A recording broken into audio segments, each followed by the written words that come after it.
ஜனநாயகம்னா வெறும் பெரிய தலைவர்களை பத்தியோ தேசிய அரசியல பத்தியோ மட்டும் பேசுறதில்ல. உண்மையான ஜனநாயகம் ஒவ்வொரு தொகுதியிலையும் ஒவ்வொரு ஊர்லயும் இருக்கு. இன்னைக்கு நாம அப்படி ஒரு தொகுதியோட கதைக்குள்ள ஆழமா போக போறோம். காரைக்கால் வடக்கு. அங்க தேர்தலோட வெற்றி தோல்விய எது தீர்மானிச்சதுன்னு தரவுகளோட அலசி பார்க்கலாம். காரைக்கால் வடக்காய் புரிஞ்சிக்க நாம அதோட மண்ணில இருந்தும் கடல்ல இருந்தும் தான் ஆரம்பிக்கணும். இங்க விவசாயமும் மீன்பிடி தொழிலும் தான் மக்களோட உயிர்நாடி. சொல்லப்போனா இங்க வீசுற காத்தும் எழும்புற கடலலையும் தான் அரசியலோட திசையையும் தீர்மானிக்குது. 135 இது வெறும் ஒரு நம்பர் இல்ல. 2021 தேர்தல்ல ஜெயிச்சவருக்கும் தோத்தவருக்கும் நடுவுல இருந்த வாக்கு வித்தியாசம் இதுதான். யோசிச்சு பாருங்க, இவ்வளவு குறைவான வாக்குகள் ஒரு தொகுதியோட தலையெழுத்தையே எப்படி மாத்தி போட்டிருக்கு. அதுதான் நாம விடுவிக்க போற புதிர். இந்த எண்களை பாருங்களேன். ஒரு பக்கம் 44.85%, இன்னொரு பக்கம் 44.38%. வித்தியாசம் 6% ரொம்ப கம்மி. இதோட அர்த்தம் என்ன? தொகுதியில சரிபாதி மக்கள் ஒரு பக்கமும் மீதி பேர் இன்னொரு பக்கமும் நின்னுருக்காங்க. ஏன் இந்த போட்டி இவ்ளோ கடுமையா, இவ்ளோ நுட்பமா இருந்துச்சு? இது ஒரு தனி தொகுதி. இங்க விவசாயிகளும் மீனவர்களும் பிற்படுத்தப்பட்ட மக்களும் இஸ்லாமிய சிறுபான்மையினரும் ஒன்னா வாழ்றாங்க. அதனாலேயே இங்க பெரிய தேசிய அரசியல் முழக்கங்களை விட அவங்களோட அன்றாட பிரச்சனைகளான தண்ணி, கரண்ட், வேலைவாய்ப்பு மாதிரி விஷயங்களுக்கு தான் அதிக முக்கியத்துவம். சரி, வாங்க இப்ப முதல் கட்ட பகுப்பாய்வுக்குள்ள போலாம். காரைக்கால் வடக்குல வெற்றி தோல்வியை தீர்மானிக்கிறதுல வாக்குப்பதிவு சதவீதம், அதாவது டர்ன் அவுட், எவ்வளவு பெரிய பங்கு வகிச்சிருக்குன்னு கடந்த கால தேர்தல்களை வச்சு அலசுவோம். இந்த டேட்டாவை கொஞ்சம் கவனமா பாருங்க. 2011 இருந்து 2021 வரைக்கும் காங்கிரஸ் திமுக கூட்டணியோட வாக்கு சதவீதமும் மொத்த வாக்குப்பதிவு சதவீதமும் எப்படி ஏறி இறங்கியிருக்குன்னு தெரியுதா? இந்த எண்களுக்கு பின்னால ஒரு முக்கியமான அரசியல் சூட்சமம் ஒளிஞ்சிருக்கு.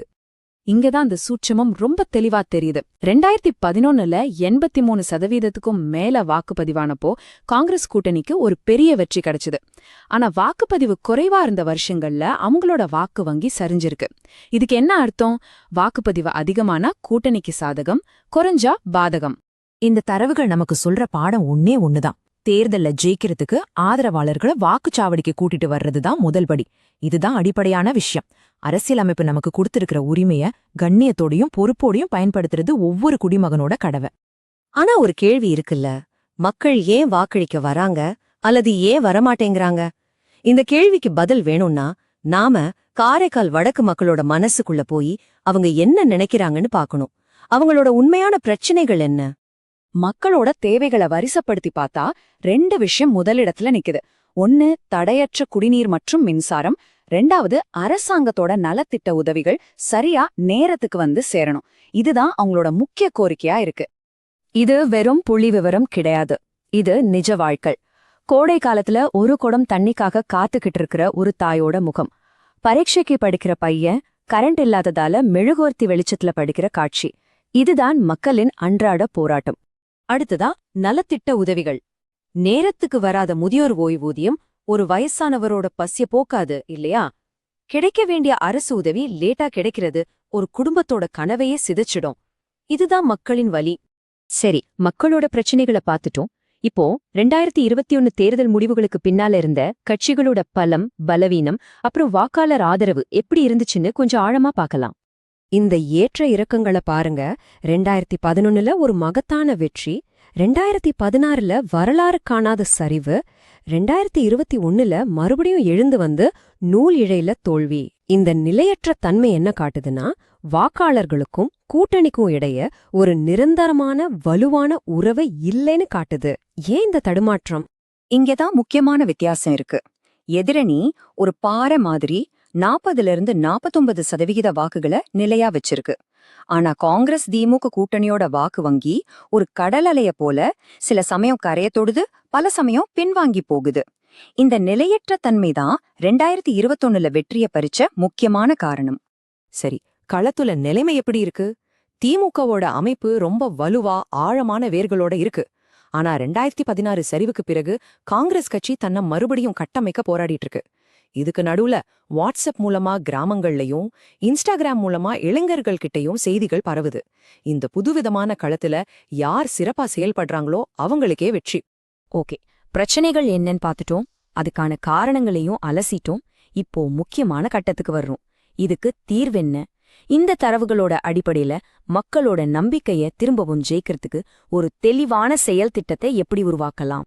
இதோ ஒரு 5 அம்ச செயல் திட்டம். இது வெறும் தேர்தல் வாக்குறுதி கிடையாது. மக்களோட முக்கியமான பிரச்சனைகளான தண்ணீர், மின்சாரம், நலத்திட்டங்கள், உள்கட்டமைப்பு இது எல்லாத்துக்கும் தீர்வு காண்ற ஒரு ஆக்ஷன் பிளான். முக்கியமா வெளிப்படைத்தன்மையோட செயல்படுறதுக்கான ஒரு உறுதிமொழி. இப்போ ஒருபடி பின்னாடி நின்னு பெரிய சித்திரத்தை பாப்போம். காரைக்கால் வடக்கோட கதை ஒட்டுமொத்த ஜனநாயகத்துக்கும் மக்கள் பிரதிநிதிகள் மேல நாம வைக்கிற நம்பிக்கைக்கும் என்ன பாடத்தை சொல்லிக் கொடுக்குது?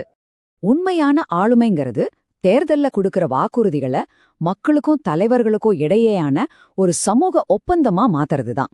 இந்த ஒப்பந்தம் வார்த்தைகளால ஆனதில்ல, செயல்களால ஆனது. இதுக்கு குடிமக்களோட தரவுகளை சரியா அவங்களோட அனுமதியோட பாதுகாப்பா பயன்படுத்துறது ரொம்ப அவசியம். அதுதான் ஒரு நல்ல ஆளுகைக்கான அடித்தளம். கடைசியா மறுபடியும் அந்த 135ங்கிற எண்ணுக்கு வருவோம். அது ஒரு தோல்விக்கான கணக்கில்ல, அது மக்கள் அனுப்புன ஒரு முக்கியமான செய்தி. யாரையும் சாதாரணமாக எடை போடாதீங்க, நாங்க உங்க ஒவ்வொரு செயலையும் கவனிச்சுக்கிட்டு இருக்கோம் அப்படிங்கறத அந்த செய்தி. இந்த கேள்வியோட இந்த ஆய்வை நான் முடிக்கிறேன். இவ்ளோ நெருக்கமான போட்டிகள் நடக்கிற இந்த காலகட்டத்துல மக்களின் நம்பிக்கைய நிரந்தரமா ஜெயிக்கணும்னா தரவுகளின் அடிப்படையில அவங்க தேவைகளை புரிஞ்சுக்கிட்டு வெளிப்படையா செயல்படுறது மட்டும்தான் ஒரே வழியா? இது காரைக்கால் வடக்குக்கான செய்தி மட்டும் இல்ல, நம்ம ஒவ்வொருவருக்குமான கேள்வி.